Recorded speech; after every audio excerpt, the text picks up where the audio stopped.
আসসালামু আলাইকুম ওয়া বারাকাতুহু। আজকে ছোট্ট একটি বিজনেস টিপ দেওয়ার চেষ্টা করব। খুব ছোট্ট একটি ভিডিও করব, সেটি হচ্ছে নারিকেলের তৈরি। নারিকেলের চিরা, মোয়া এবং নাড়ু খুব মুখরোচক কিছু খাবার। এই খাবারের বিজনেসটা আপনি করতে পারেন, বলো আপনার সবচেয়ে ভালো একটি আয়ের মাধ্যম হতে পারে। যারা বেকার যুবক আছেন, আপনি চেষ্টা করে দেখতে পারেন।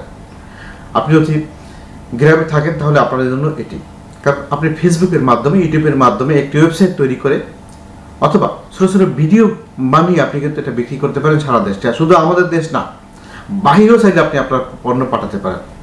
যারা আমাদের প্রবাসী আছে তারা কিন্তু এই মুখরোচক খাবারটি খায় না, তারা কিন্তু আপনার কাছ থেকে এই প্রোডাক্টটি কিনে তারা ওখান থেকে নিতে পারে। চলুন তো কথা না বাড়িয়ে দেখি যে এই পণ্যটি বানাতে বা এই বিজনেসটি করতে আপনার কী কী ধরনের লাগতে পারে বা কোথা থেকে আপনি সংগ্রহ করতে পারেন। শুধুই বলবো যে এই পণ্যটি উৎপাদন করতে আপনাকে লাগবে নারিকেল। এর মূল উৎস হচ্ছে নারকেল। ভিউয়ার্স, আপনি যদি আমার চ্যানেলে নতুন হয়ে থাকেন তাহলে অবশ্যই সাবস্ক্রাইব করুন। যদি পেজে আপনার থাকেন অবশ্যই পেজটি আমার ফলো করে রাখুন। নারিকেলের মূল উৎস হচ্ছে খুলনা, বরিশাল।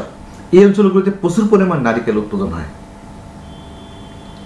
যারা এই অঞ্চলে থাকেন, আপনি ফেসবুকের কল্যাণে, ইউটিউবের কল্যাণে বা সোশ্যাল মিডিয়ার কল্যাণে তাদের কাছে আপনি নক করতে পারেন। সরাসরি আপনি গিয়ে কিনে আনতে পারেন অথবা তাদের নক করলে পাবেন। যদি পাইকারি বাজার থেকে কিনেছেন তাহলে বলবো যে ঢাকার যে আড়তগুলো আছে, যাত্রাবাড়ি আড়ত, কারণ বাজার আড়ত এবং পুরান ঢাকার সদরকার কেন্দ্রিক কিছু এলাকা আছে, সেখান থেকে আপনি এগুলো সংগ্রহ করতে পারেন। এগুলো সংগ্রহ করার পরে যে মেশিনগুলোর প্রয়োজন হয় আপনার মধ্যে নারিকেল কাটার, এটা আপনি পাবেন ঢাকার নবাবপুরে। নবপুর থেকে ছুরি, চাকু বা মেশিন আছে। আমি বলছি ছোটো ছোটো আপনি ক্ষুদ্র আকারে তৈরি করতে হলে আপনি এগুলো করেন। এবার হচ্ছে দরকার হচ্ছে চিনি। এই চিনি আপনি আড়ত থেকে কিনতে পারেন। আর যদি এর ফ্লেভার প্রয়োজন হয় তাহলে বলবো আপনি মিটফুটে যান, চক বাজারে যান, এর ফ্লেভার আপনি পাবেন। চিরা, মোয়া এবং এই নারকেলি হাজার উদ্যোক্তা কিন্তু করছে। অবশ্যই আপনার দ্বারা সম্ভব। আপনি এটাকে ব্র্যান্ডিং করেন।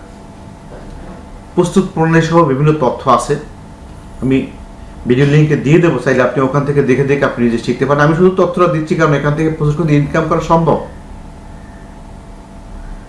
গুটি কয়েক উদ্যোক্তা নিয়ে কাজ করছে এবং ভালো ইনকাম করছে।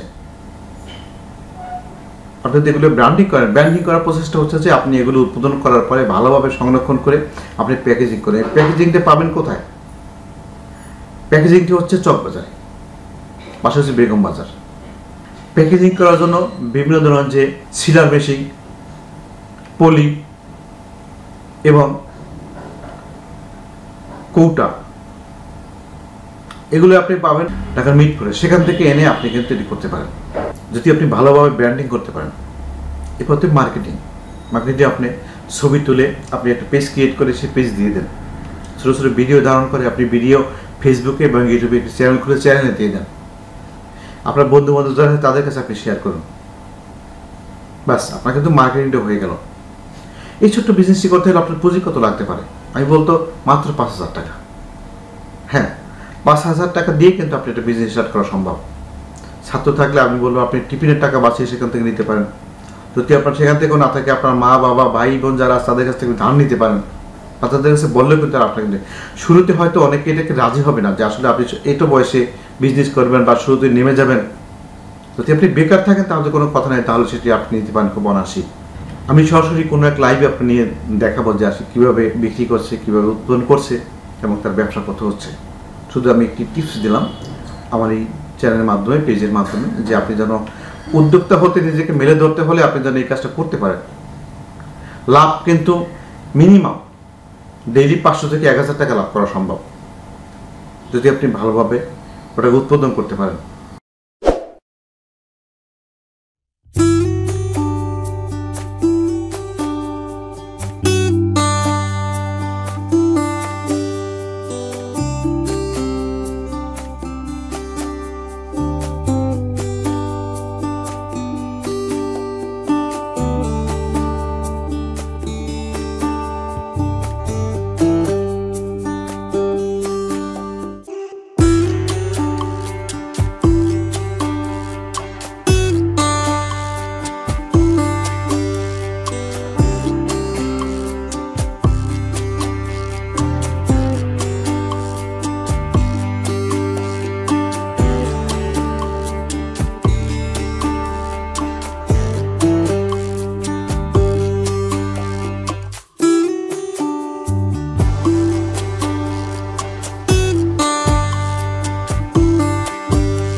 সততার সাথে, কোনো ছলছলতারি আশ্রয় না নিয়ে।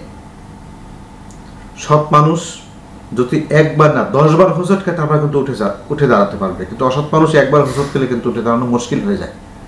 সততার সাথে যদি আপনি বিজনেস করেন, আমি বলবো নিশ্চিত করে আপনি এখান থেকে একটি কর্মসংস্থানের ব্যবস্থা করতে পারেন, কিন্তু ভালো একটি আয়ের মাধ্যম হতে পারে।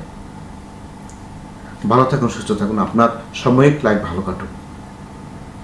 আপনি আগান, দেশ আগাবে, আপনার পরিবার আগাবে, আপনার যেমনি সুবিধা হবে পাশাপাশি আমার দেশেরও সুবিধা হবে। ভালো থাকুন, সুস্থ থাকুন, আল্লাহ হাফেজ।